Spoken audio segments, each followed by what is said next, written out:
I am Fred Berman from Somerville. I spend my time working on dealing with homelessness, which is also highly related to addiction and what happens when people fall out of jobs and housing. And you can take a noxious product and you can dress it up right, and people start thinking maybe it isn't so bad at all. That's what defense attorneys do.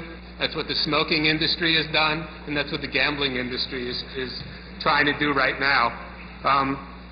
We're hoping that you'll see predatory slot machine gambling for the Pandora's box that it is.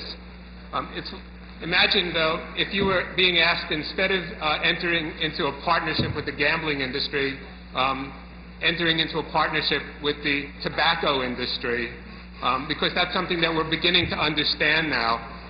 The tobacco industry laced their product with nicotine because it has addictive value.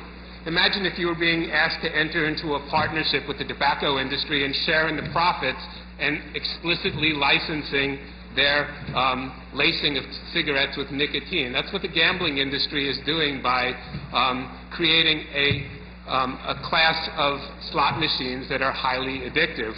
And we are entering into a partnership authorizing them to use that tool.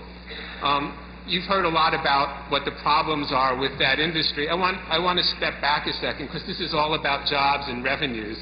And I want to ask you, if we have people who are spending something per capita right now, it's over $700 on the lottery, which means if we have 2.4 or 5 people per household, we're talking about $1,700 per household. And that's assuming every household plays the lottery. But that's not true. Let's say half of them do. We're talking about $3,500 per household that plays the lottery, say.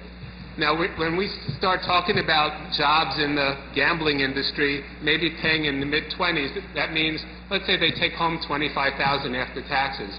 $15,000 is for housing, $10,000 for food. They don't have much money. But they've managed to squeeze out $3,500 to play the lottery. Now, how in the world are those folks going to have additional money to play the slots? Or isn't this going to cannibalize the lottery? If it's not, let's imagine that somehow they manage to find even more money to gamble away. As Tom said, and as other people, Senator D'Amico said so eloquently, isn't this just going to be cannibalizing our other local businesses? All of the places that people spend their discretionary income, whether it's local bars, restaurants, movies, theater. This is the revenue estimates are out of whole cloth.